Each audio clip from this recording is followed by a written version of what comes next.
I'm Rick Ash from Irah Nox, and you're listening to the Heavy Mental Breakdown.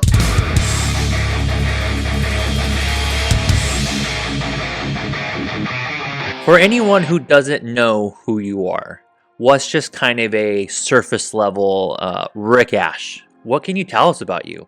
I was the guitar player in Suicide Silence for a short period of time. I was a part of that self-titled EP with the eye and the propeller blades on it. Hell yeah. I helped write Bludgeon to Death and some other songs, and since then I've been with this new project called Irah Nox, and I'm also a dad now, so shit's a little bit more difficult than it was back then. But I'm just talking about I won't try and censor myself too much, so I'll stop there. How long have you been doing Irah Nox for? How long has that been a project for you? I don't want to misspeak, but it's been at least a year and a half. Okay. And how is that going so far? Grinding. So this episode is a little bit different than some of the other previous episodes. I'm going to call this an exclusive interview with Rick Ash. Because we're not breaking down any of your songs tonight. We are going to be doing a breakdown of your mind and the creativeness that is you. What made you want to come on this podcast tonight? The promotion of Irah Nox, and a new single that we've dropped recently, but also just to speak and let out some of these the thoughts that are in my head. So, and to speak on a topic or to just let people know about, I don't know if we're going to talk about things I've been struggling with or coping mechanisms or what, as it relates to just being a human being in this world and suffering from depression or just lack of motivation sometimes, but I thought I had a lot to share about that. And so when I saw your podcast, I thought that might be a good opportunity for me to just talk to people about it if they were interested in what I had to say. Well, I feel very honored. We've talked a little bit prior to this, not too much, but a little bit. But, I kind of just started this podcast earlier this year, and I'm finding that a lot of people are coming to me and just wanting a place to talk. And it's not even really a place to talk, but it's just it's somebody who you think might understand you. Like it's not a let me go through counseling and find a therapist and talk to someone who is who has no really experience or knowledge in this metal universe or recording or creative or being on stage and, that constant creative struggle that we talked about. I definitely feel therapy is great, but I think for creatives, there's also a need to have a safe space to go to just talk about mental health and how it relates to the arts, and more specifically, rock and roll and metal. So when you first got on the scene with Suicide Silence, was that the first project that you were a part of, or was there something before that? I had played in metal bands, a couple garage high school metal bands, before Suicide Silence, but Suicide Silence found me because I was playing in a band called Torn Within. Did you guys open for them, or how did they find you? We played shows together. We came up in the same scene in Riverside County. Is that where you're located right now, the Riverside, LA County area? I'm from there, but I'm currently in the Central Coast. Kind of in Santa Cruz County now. I see. Okay, hold on a minute. So I knew that you were in the West Coast, but I didn't know where. So Santa Cruz is a very special place to me. I grew up in San Jose, California, so not too far from Santa Cruz. Every summer, that's where I would go. I'd walk the Lost Boys train tracks there right outside the boardwalk, go on the Giant Dipper and see Vincent Price's face there at the exit when he was riding it.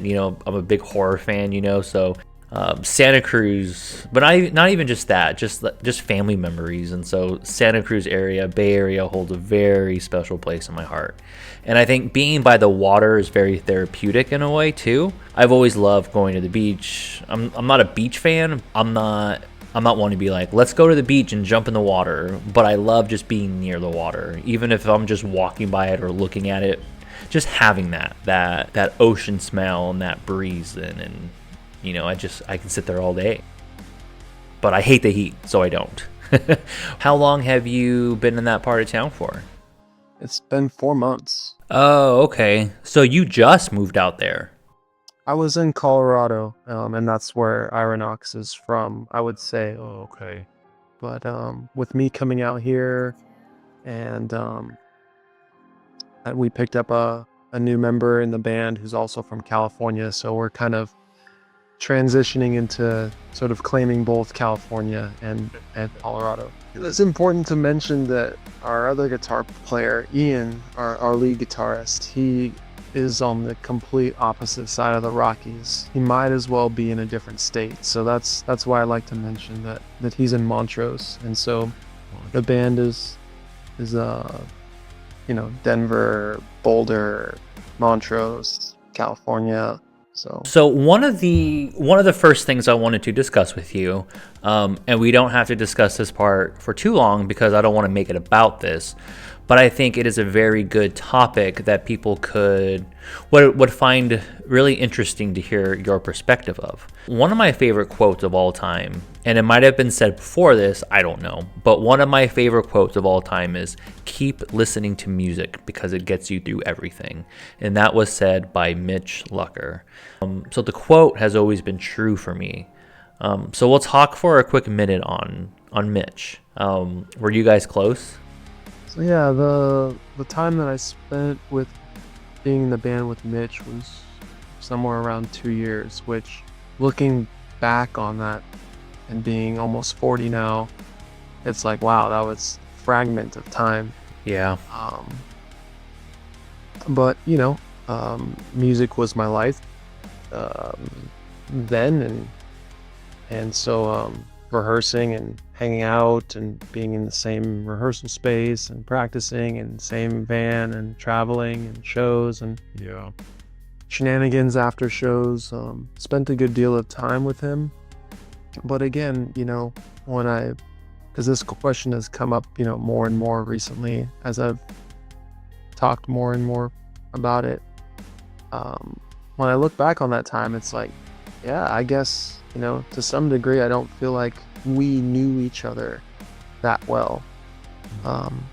Versus if you think about, the lifespan of Suicide Silence now and the members who, like Garza, and how long Mark has been in the band with him, they know each other, I'm sure, far better than I ever knew the guys at the time when I was in the band. It's not really about time, though. It's not about how long you spent with someone. It's your connection with them and what is the kind of impact they had on you. And so to that, in that regards, then,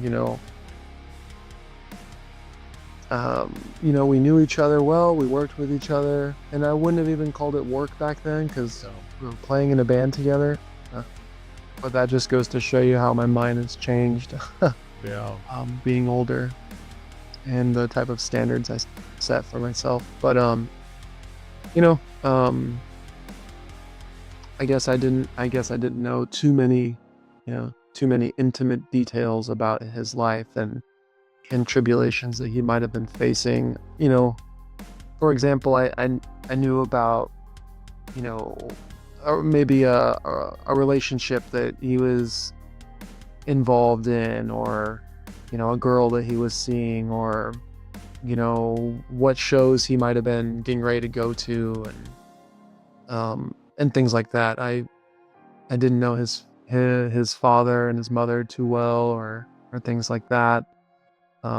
versus these days. I feel like you know me when you meet my parents and Yeah, you meet my family. for sure. One topic that I have not discussed with anybody on this podcast is, when you are creating with someone, I think there's a special bond there. Whether you know their family, whether you know their friends, whether how long, I think if you're a creative with somebody and you spend time with them and you're in a group, it's like a band of brothers. It's like you're all in it together. When Mitch passed, how did that affect you mentally, of just having that kind of bond, to be like, I toured with this person, we were a part of this early thing together, we created this together, we knew each other, and now he's gone? How did that affect you mentally, and how did it impact how you move forward with music after that happened? I appreciate you asking. It's I would say it's affected me more over the past 3 or 4 years than it did when I first heard the news of his passing. And there's many reasons, I'm sure, for that, but when he passed, there might have been like 7 or 6 years that had gone by since me leaving the band and his untimely death. Where in that time we didn't, I wasn't speaking to them, they weren't speaking to me, that sort of thing. And so hearing the news, it was just very shocking, because a young person has passed away. A father. Has passed away. A daughter without a parent. There was a lot that went into that, of course, but at that time it was just complete shock for me. I was also in a very busy time of my life, busy mentally. I was an older student going back to school and trying to get a degree in Silicon Valley. I was living in Sunnyvale, and I was studying music, and I was working very odd hours, 4 a.m. to 9 a.m., then going to school till 10 o'clock at night, and then doing that, to try and just get myself through school. And so mentally, I was not in a good place. Like you couldn't. I used to tell myself, like, please, or I used to tell other people, like, I'd say this in a song. I wrote a song that I was saying this thing of, like, please don't tell me any more secrets, because I don't have room to, like, keep them in here. Just too much going on mentally. And so hearing about his death, it was like, I can only let this affect me, so much, because I was like I said, a tired human being, a young adult trying to make ends meet for myself, for the first time, like, away from my family completely, and trying to do right by my standards and my parents' standards of trying to get a degree, but also, like, just very much feeling like I was running on empty all the time, and you put just a few bucks of gas in your tank to just get you to the next place. That's how I felt. Yeah. So you said it's affected you more in the last 3 or 4 years. Has there been anything that has kind of sparked some of this past emotion in you that has come up these last 4 years? I think what it is that because I'm actually spending more time thinking about it, thinking about him, thinking about his influence on me, or thinking about, people will ask me about Suicide Silence and Mitch, and so in some ways he's like, I've been celebrating Day of the Dead as well, and so I've been putting his picture up on this Kind of like a mantle or something. like an altar or Yeah. ofrenda. And yeah, it's just, some people will see the picture and it just opens the door for someone to ask questions about who is this person, and I get to tell them, a story or two. Yeah. And so, yeah, just it's come up more for me, and so I've thought about him more. And we've in Irah Nox, we've been covering Bludgeon to Death on several occasions now. And on some of those occasions, I think about Mitch. I think about, like, I don't know. It seems crazy to tell you, but, like, oh, what would Mitch think? Like, I wonder if Mitch's spirit is here, or It's not crazy at all. if he knows, if Mitch, is somehow a part of this experience that I'm having right now. Yeah.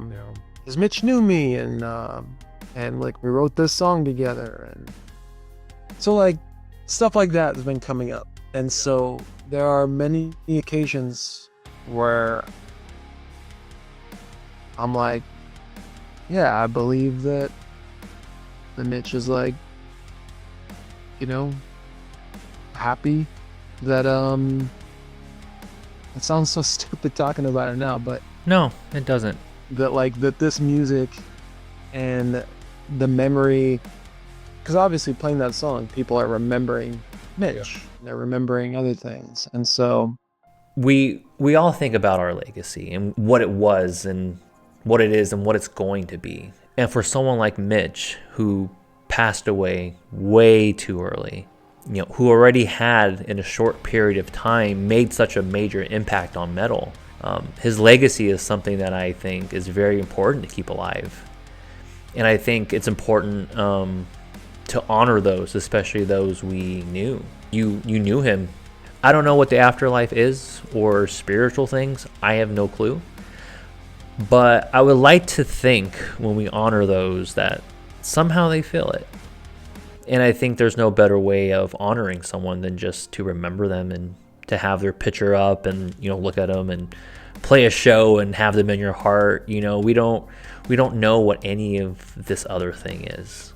I was just rocking out to You Only Live Once a week ago and was thinking about him. I was watching the, how brutal that music video was when that came out. I like to think that, if there was more of an outlet for mental health back then, maybe things would have been a little bit different.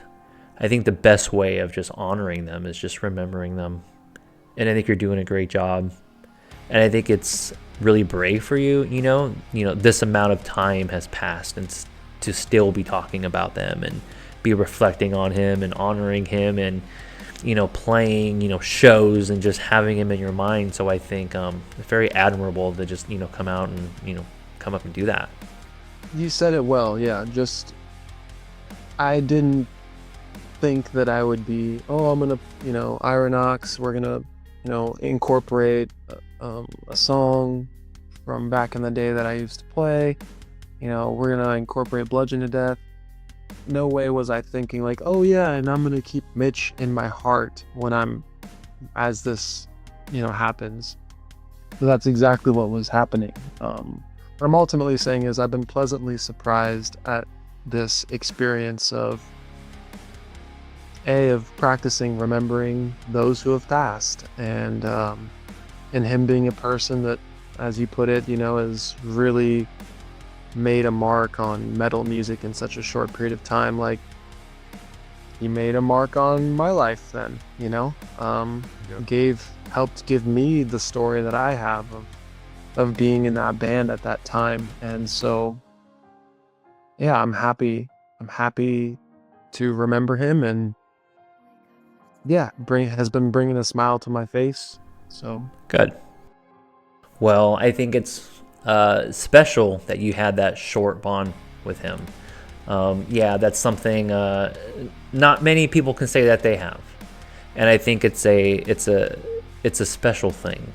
And looking back on it, I hope that you have nothing but good memories and respect and just honoring him. And so I think that's awesome. But let's talk about Rick now. But you had talked about after you left the band, you went on to college and, to get a degree. Was that something that you had always wanted to go back to, or did you feel like you needed to? I felt like a pressure. I felt like some type of societal, I felt like a pressure. I felt like some type of societal pressure. I felt like a pressure. I felt like some type of societal pressure to like, I will not be considered successful, or I will not be worthy, if I will not appear to be a smart person if I don't have this. And believe it or not, I was in India on the other side of the world, and this sadhu that I spent, a couple weeks hanging out with, seeing India through the lens of, or being next to a sadhu, a holy person in India. And all the way on the other side of the world, this person is looking at me, asking me, so what are you gonna, what are you gonna study in school? And for me, it felt surreal to hear that, because I had just quit school.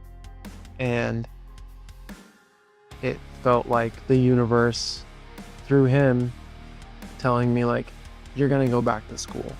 And so like when he, fixated eyes, looking into my soul, asking me, I just was like, okay, I guess I'm going back to school. In my head, this was the thought. And so, anyways, that gave me great motivation. I think I've carried that memory and that, that moment with me. And it, ultimately I met my wife, being out there in Sunnyvale, going to school, studying music. It's funny the way the world works sometimes, huh? And another thing that's crazy is that you said that moment changed your life, and literally all it was just someone asking you what you're doing. Yeah, being on the other side of the globe, I think had something to do with it. Like, this person on the other side of the planet, and I just happened to be here, and you're, talking, and, but also it was like he knew it was weighing heavy on it was weighing heavy in my world, of like, I quit school. I don't know if this is the right decision to make. I'm disappointing, people, and I think I'm disappointing myself, or I don't know what am I afraid to face by going to school. And so like, it's not like I was talking about those things. And so being there, it's like he knew that this stuff was, heavy on my heart. So When you were in school, were you still playing music, or were you pretty much just focused on school and just being in that moment? I was studying, I was getting a music degree, and it's going to Cogswell College. It's a private school for music in Silicon Valley that had a degree that specialized in audio technology, so recording. Okay. They also touched on, all the music theory sort of. For example, I had a music theory class that, I had to take 4 different levels of that. You had to take physics, you had to take, anatomy and perception to understand how the body hears music. Interesting. We did sound design classes and learned how to make sound effects. I took a score writing class. That's cool. Yeah, it was a very interesting degree. And then there was also like, software engineering, programming for sound applications, making virtual, plugins, things like that. What was your life like after school for you? Did you jump into another band, write your own music, or did you or did you want to take it more of like a career on like the producing, engineering side of it? What was that next step for you when you got that degree? I really wanted to apply, those my liking into, live sound engineering and mixing and being in the studio and understanding how to use, the compression tools and mixing tools. I was really interested in becoming like a mix engineer. But I had jobs. My first jobs were like live sound mixing, and yeah, so that's what I was doing, or how I was applying my school knowledge. But I also was still playing music, and at that time I was playing solo, like kind of like your coffee shop artist or restaurant artist, or getting a gig playing in a hotel lobby, like playing acoustic music for people. How was that? How was that switch for you from playing metal music to then learning how music worked as like an engineer level, to playing more acoustic style coffee shop, smaller shows? How was that change for you? I don't know how I would categorize it. I guess I really enjoyed it because like being able to add that to my musical toolbox, or as a guitar player adding like blues or classical music or jazz to my toolbox and being like, oh, but I also play metal. I took a lot of pride in that. And I also used music to just like give back in some type of way, but also like to like insert myself into different communities. So like just going to sit somewhere with an acoustic instrument and being able to like play, I don't know, tranquil sounding music for people, just coming and going. I would meet people just because they're listening to my guitar playing, and they would take a liking to just like the vibe of being outside, and oh, here's this young person playing music, and there's people coming and going, hustle and bustle of Silicon Valley. And I took a lot of pride in just like going to a spot and kind of frequenting a certain spot at a certain time, and not busking, because I didn't really put a guitar case out for people to put money in. I just enjoyed playing, and sort of it was very calming for me.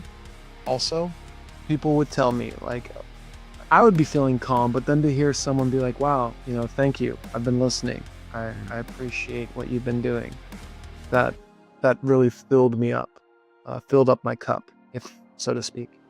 Yeah, there really is no better compliment you can get from someone who just says, hey, your music connected with me in a way. That's really all you do it for. You do it for yourself, most importantly, but you also do it to get an emotion out there. And I think that's why a lot of us just listen to music as that escape, and you're able to provide that for someone. So you were talking about how before, you felt like maybe there was some pressure from outside sources, if you didn't go to school, or if you didn't have that degree. Once you had it, what changed? I think I'm laughing because I'm thinking about the struggles of that I'm still currently, the grind that I'm still on, of trying to make music like a professional thing, a thing that can provide for me. And now that I have a family, in some ways provide for my family. And, of course I could have, applied myself more to getting, different positions instead of just being a musician. But,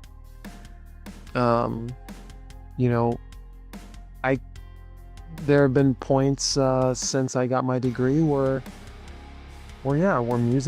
playing music and performing has been a thing that keeps weighing heavy on my heart. It's like, I feel like I feel like I'm good at this. I feel like I should keep doing it. maybe I shouldn't. There's this back and forth dialogue of like, nah, dude, you're not making money for your family.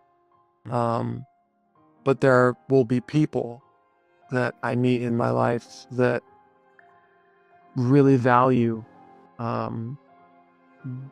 me playing music, or are very interested in having, oh, could you play music for our church, or could you play music for our wedding, could you play music for this gathering, this event I'm having at this business. Times like that come up, and it just or something simple, sitting down somewhere and playing, and someone hears it and they come up to me. You shared a quote that Mitch gave you, and there's been a quote that has stuck with me from this person that saw me. They just heard me. I wasn't performing. I was just playing music, sitting on a bench, enjoying being outside and playing music. And this person with a very large, scar across their skull that went into their face, this woman, she comes up to me and she's just kind of standing there, what I thought was awkwardly, staring at me while I was playing. And I sort of, picked my head up to look at them, and she goes, hey, yeah, I really, really appreciate what you're doing. And I was like, oh, thank you. She goes, I was in a coma for 6 months, and that's how I have this scar on my face. And all my family came to see me in the hospital when I woke up, and I didn't recognize anyone in my family. She's like, but I remembered all the lyrics to my favorite songs. And so she said something to what Mitch said, music is life. She said, music is life for me. Yeah. And I'm like, why are you telling me this? Having this thought of trying to make great meaning of it. But the fact of the matter is that really hit me. It hit me, and it made me feel that, that doing music is a very important thing for me to do, and to give back to people, whether it's on a stage playing metal, or if it's just sitting on a bench playing and people are just walking by, that I'm giving back by playing music. And so I still believe that I'm giving back to the world and my surroundings by playing music, and I'm giving something good versus, because there are lots of other things people can give back to the world. They can give back a bad attitude. You can be very negative in life and be telling all these people, about how shitty you think the world is, and be that as it may, it just, that's what you're giving. And so I just would rather, sometimes I don't have good things to say, and I feel like playing music, though, it's I would rather give this than talk. And it feels good to me, it calms the demons, so to speak, in my head, and sort of, maybe it sort of puts them to sleep as well. So it's always done a good thing for me. So you say things like, I felt the pressure to go to school.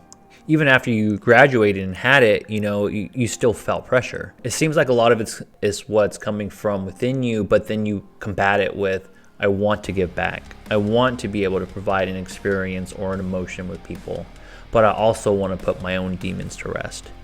Where do you think that comes from with you? That's a great question. I'm not sure exactly. I'm not sure where to begin with that. I guess I would just say that, I think the time that we live in, I think the place that we live, I think, standards, society has set standards maybe that, hey, if you got these things, then you're successful. I feel like I don't have those things. And so I've internalized that as saying like, oh, well, people won't think I'm good enough if I don't have these things. So, chasing a degree, and then, okay, well, I have a degree. Oh, well, I have a family. I'm a husband and a father. But, can I, what can I do to bring in money, to the household, to be a contributing person to our family? I contribute by being a stay-at-home dad as well, but, you know, these are things that, they definitely have weighed on me in the past, but I'm more or less comfortable, or have been dealing with, just my current place in life. Like, I'm a dad first and foremost. I have 2 daughters, under the age of 5, and so there's a lot of things you can imagine of just like dropping kids off at school, or teaching them manners, or teaching them, how to cross the street. Simple things like doing this like about everything in life. How to tie a shoe, all this stuff, right? How to play nicely with others. What is sharing? So I'm constantly talking with them. And then the second thing I am is like, I'm trying to be a good partner, a good husband. I'm trying to be a good friend, in this relationship I have with my wife. Yeah. All the meanwhile, I'm working really fucking hard in Irah Nox, trying to put ourselves out there, trying to write dope, heavy, crazy metal that can be, that you want to come and experience it live, because that's playing it live is what it's all about. For me, being on stage and playing metal, that feeling that I first got going to a hardcore show and seeing people respond in a crowd, and seeing people mosh and circle pit, young people, old people, it was very influential on me. And playing in my first shows with Torn Within, and then later into Suicide Silence, like, it was an incredible feeling to play with the group. And then, the 5 people in the band all have the music so tight that, when certain parts hit, it just feels, it just can make the hairs on your arms stand up or something. Just feels good, feels right. Yeah.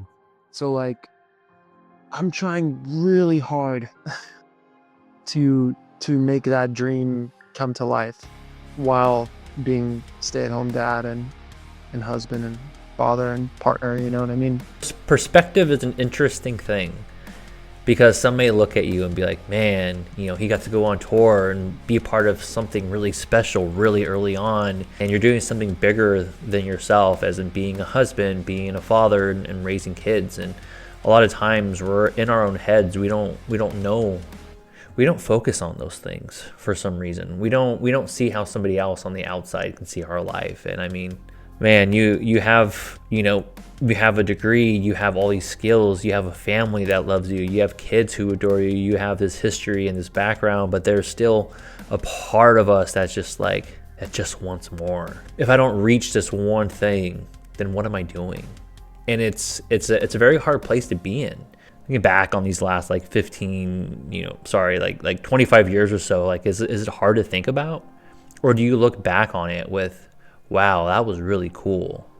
Or do you look back and just be like, man, I wish I would have done this differently? Yeah, I look back and no, I wouldn't change anything. I can't change anything. I like that. Acceptance is huge. Yeah, I can't. And also, like, I had one of my favorite instructors. I really, he was my mentor in college, but also someone that was very successful, um, you know, engineer, composer. I just was like, wow, he's living the life that I want to live. And now he's kind of also doing the side hustle of being my instructor here at the college. We're in the studio. I'm showing him something. It's probably late. The school is closed basically, but I'm working in the studio and he happens to be there. I'm sharing something with him. And we get to talking because he can sense that I'm not content. And he tells me something like Richard, he's like, there's one thing that I've always been wanting, and that's to be in a relationship where I've got somebody. It didn't occur to me that to live the life that he was living, that I was envious of, so to speak, that to him it required I can't keep a relationship. People won't stay with me because my drive for music is not including them. But to your point that I said that was humbling, it's like, oh, I have a family, I have a partner, I have a wife, and I want this music thing too. There are certain days where I really feel like a musician, where I'm like, man, it's the best day ever. I've got a wife, I've got 2 kids, I'm a stay-at-home dad, and I just wrote a song, or To some, that sounds like that's the dream, That's the goal. And so some days feel like that. Yeah. And some days I don't feel like a musician at all. But the days that I feel like I'm partaking in musician activities, I'm like, hell yeah, this is, my life feels like it's in harmony. So, with Irah Nox, what do you hope to achieve with him? And I guess where is the point that you will feel like you are that musician? Where is that? When can you be like, I've done it? So, dude, last year, if you would have asked me this at the beginning of last year, I would have told you that, oh, what is Irah Nox trying to do? We're trying to sell records. We're trying to make a living off of music. We're trying to play to, fill rooms, when we play. We're trying to play in all the states. We're trying to play this festival and that festival. We're trying to get the mosh pit to go harder than it's gone this night or whatever. We're trying to, write the most brutal breakdown, or we're trying to write the craziest parts. That's how I would have probably answered that. But today, the goalpost has moved to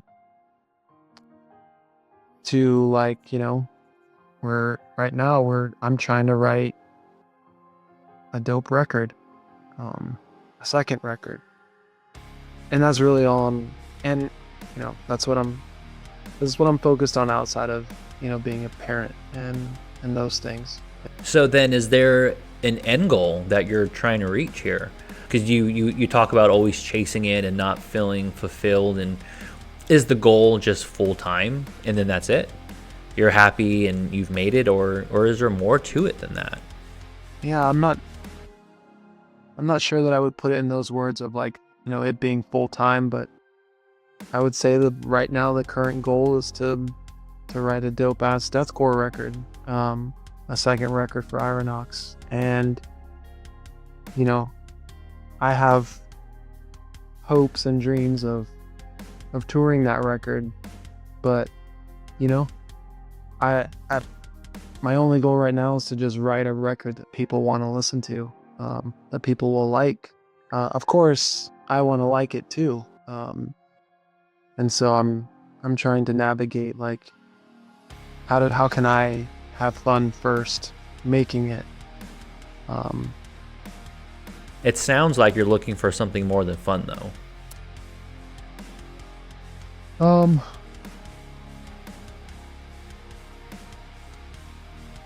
maybe I am at this particular moment. Yeah. It feels more simple than that. It just feels like, I think because I've been sharing this with Ian, our lead guitarist, just earlier today. Just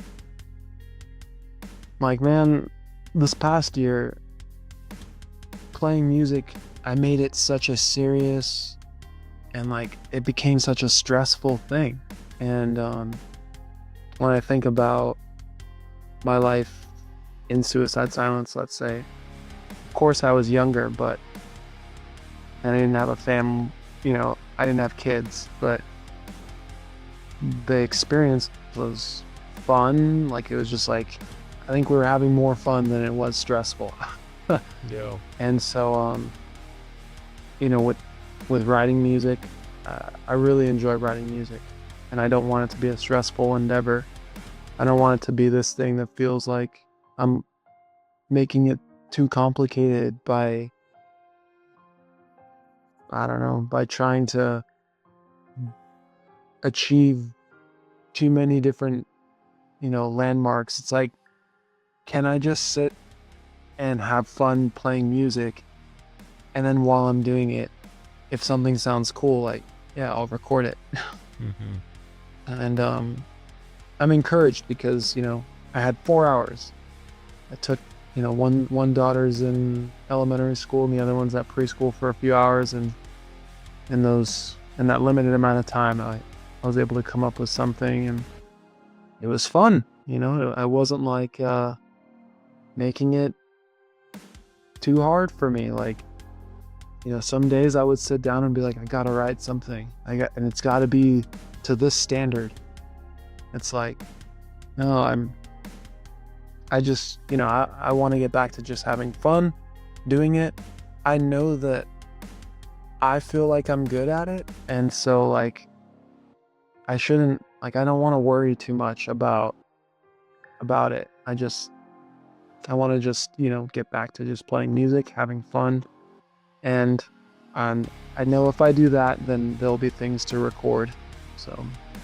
All right. Well, one of my thoughts right now, and it's going to be a little off topic, but I'm just going to say it. It's been a very difficult year for me this year, but I think the heaviest thing that happened to me this year was I lost my cat, and he was my entire life. I had him since he was 6 weeks old, and through the heaviest parts of my life, he was there.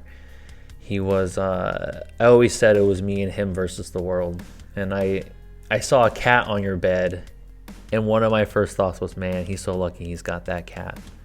Because I'm literally sitting here and I got my picture of my cat when he was just a baby, just to look at him while I'm, talking about this kind of stuff, because it helps, get me through it. And as we age and things get harder, and there's things that stick with us, and we start to put more focus on certain things, and then we're just like, man, I wish I can go back to when, this time was here, or when I had this. I mean, no joke, I saw the cat behind you, and it, it broke my heart, and I'm like, man, I miss my cat. He's so lucky he's got his cat.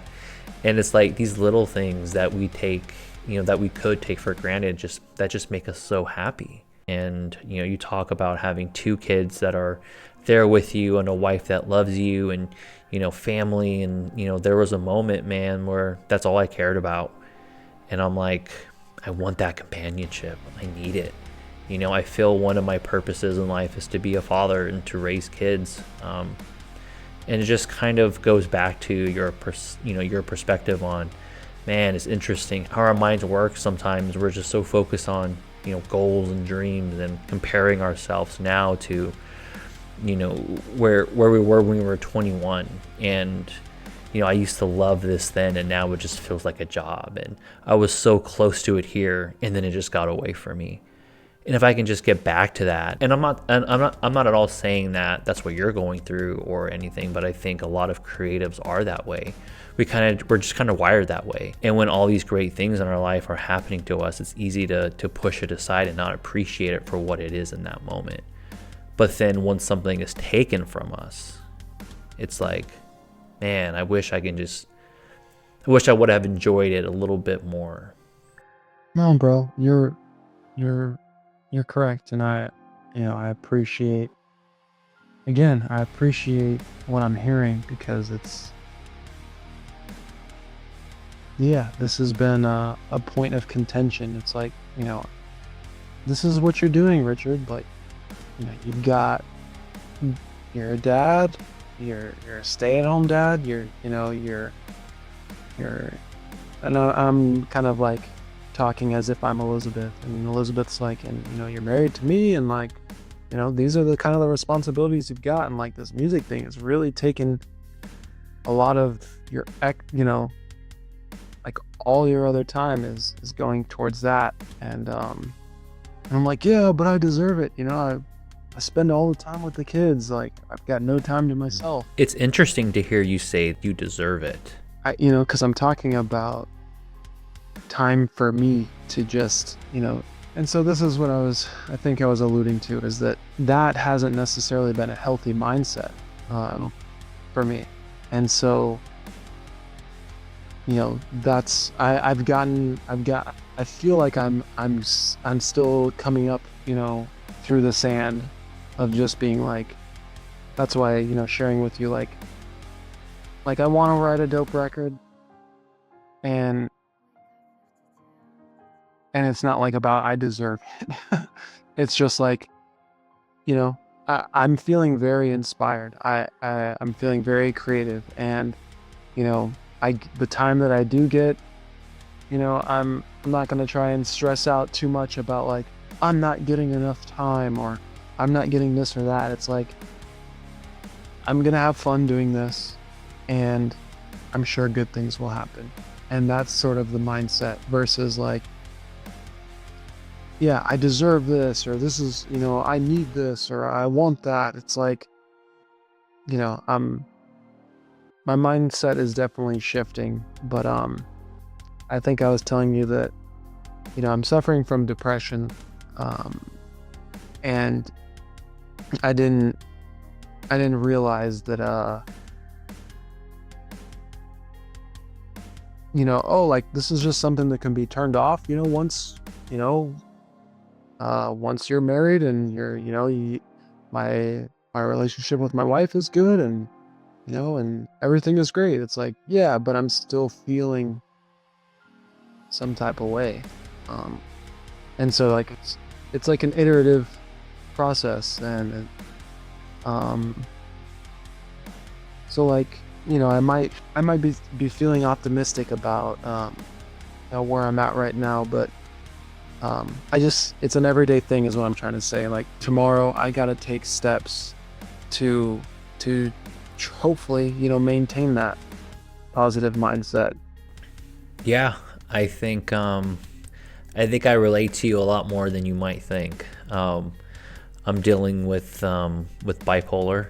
I've been dealing with that for a long time, and it's very hard to be in a very positive mindset one day, and then the next day for me just like wanting to be dead, feeling like the world would be better without me, my wife would be better off without dealing with my problems, my mood swings and stuff. And you talk about being a stay-at-home dad, and I'm going through the same thing right now. Not a stay-at-home dad, but my wife is primarily taking care of us financially right now, and that has affected me tremendously, because I feel like, yeah, I'm doing a podcast and I'm talking to rock stars, we're talking about mental health, and I'm doing a good thing, and people are feeling really good on the podcast, and I feel like I'm making a difference.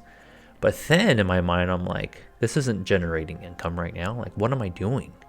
Like, I need to be, this person. I need to get a job to provide and help pay and, do these things. And I feel like you and I are very blessed in a way where we have these people in our life right now who are allowing us the time and the opportunity to be that support system, for them and for our family, but also, for us to figure our stuff out a little bit too. And I think our partners are a big part of our life and how we navigate these things. And I think it's very special that you have that same dynamic with your wife. Ditto. I'm also very grateful, and all my life I've had people looking out for me, Um, like when I was in suicide silence, I had my parents that were supporting me in all types of ways, Yeah. giving me resources or space to do this thing. And so on and so forth as my life has gone on. There are people who have been there to support me, and I mean, where would I be if I didn't have them? I feel the same. I feel the same way. I'm thankful to have them. And this is the struggle that I'm in, is like, that I have been in, let's say, is that like, yeah, I can see that I have these good things in my life, and, like how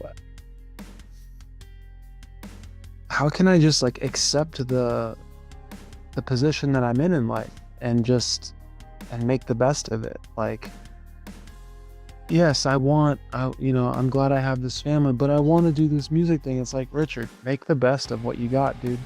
Like, this is the position you're in.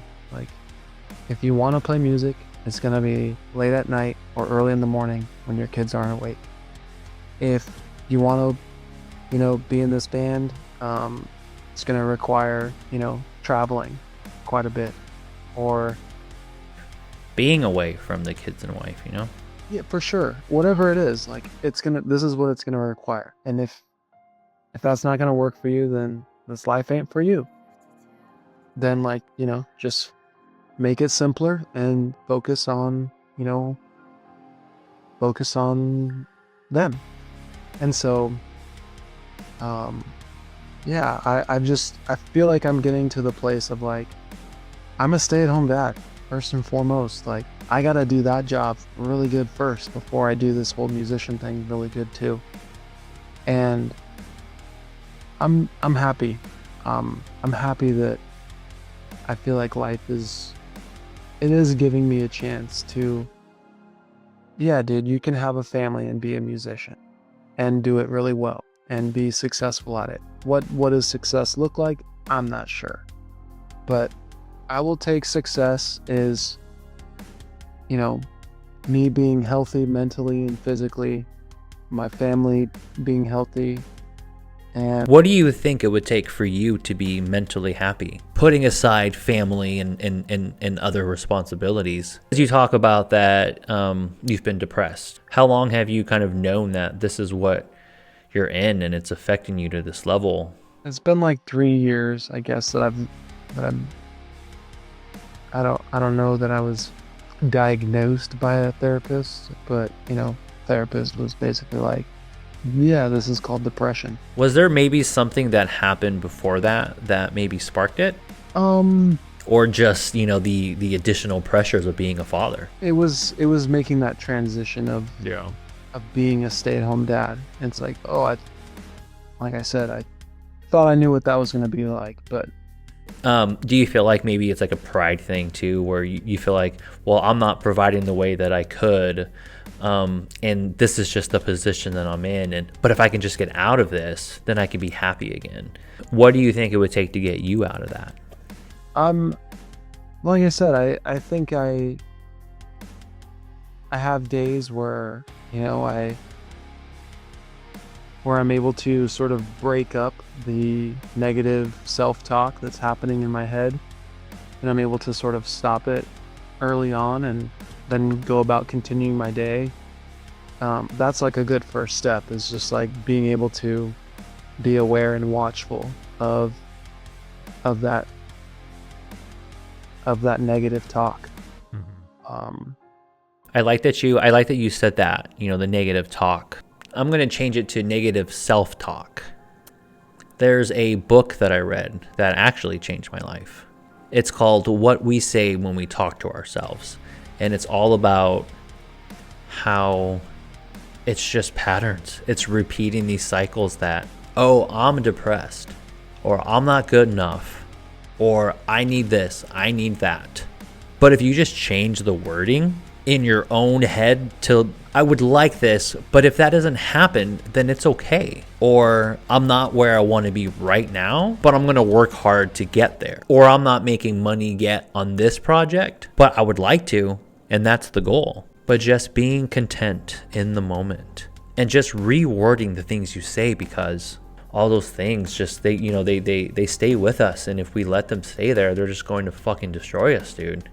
I like to think that I'm on that path of like I have this understanding of what I have been going through, what I am feeling, what I'm attuned to the negative thoughts that I have.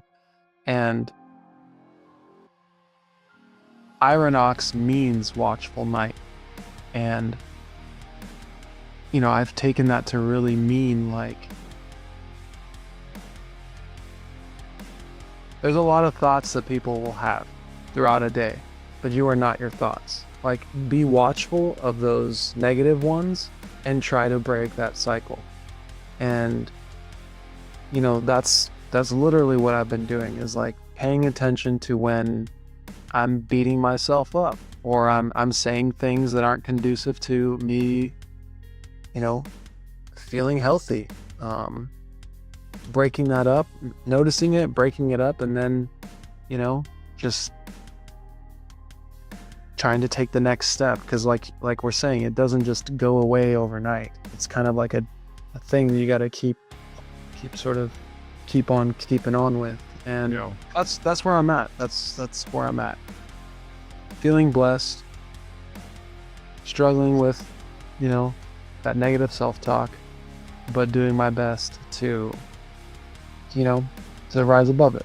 So yeah, one of the things that I try to do, and it is not easy, but occasionally I like to go to bed and think about my day, and I'm just like, man, I'm so lucky right now. I have this awesome apartment. I have the most beautiful wife in the world who will do anything for me. I have a family that supports me in all of my crazy ideas that I have, whether it's a film or a podcast or building the studio that I have behind me. I just built this and finished it a couple weeks ago, and I'm super stoked on it. But that I've been able to have this time to be able to do this. And if you can just kind of reflect on a positive end at the day, it's very helpful for sure. Because at night I tend to look at the negatives. I'm like, what did I not get done today? What do I need to do tomorrow? Or what can I do tomorrow to make next month better? Or to get for example, you're probably thinking about everything that you can do with Irah Nox and what's that next song going to be? When's that first show? Are we going to do this? Are we going to do that? And for me, what can I do to make this podcast bigger? It was just like, how can I build this dream that I have? And those thoughts would drive me wild at night, because I try to push a lot of these things aside throughout the day, because I tend to not really want to think about them because it gets me very distracted. But when the lights are off and I'm with my own thoughts, my wife's sleeping, and I'm just like, fuck, now I'm left here with this? And for me, I can be like, how awesome was it that I got to have this interview tonight with one of my favorite members from one of my favorite bands in high school. I mean, just being able to talk to you in general is awesome to me. I love this. I love this.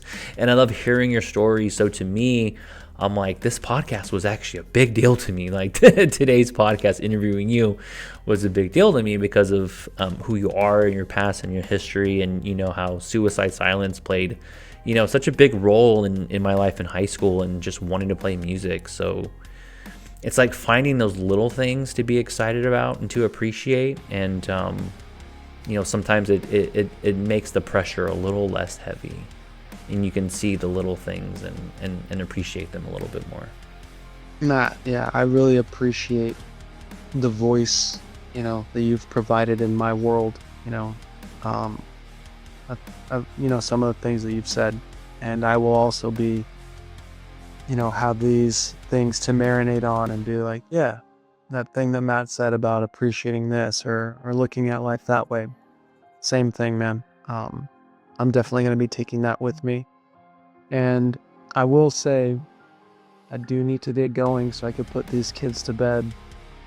But We talked about a lot of great stuff tonight, and I do think it's important for not only you, but for me, for anyone, to reflect on a lot of these things in our life. Like, what is our purpose? What is actually really important, and especially for creatives, you know, of what is this that I need to get to in order to feel like I've achieved this. And if it's just a long list of things, sometimes it's best to just be like, you know, I'm happy, you know, where I'm at right now, and everything else afterwards is extra. And if I can do what I love, then that's all that matters. I have a beautiful family. I'm doing what I love. You know, finances are going to come and go.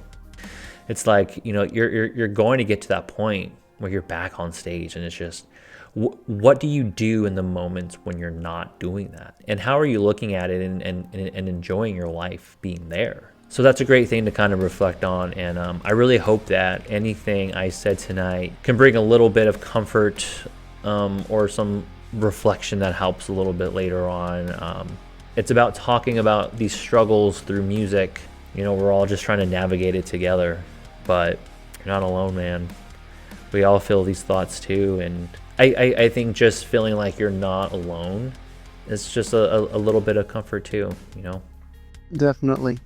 And thank you for this. Thank you for this conversation. It's been talk, and hopefully to be continued. You know.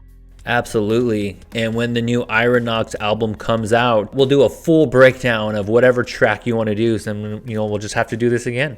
Stay in touch, Matt. Absolutely. You too, man.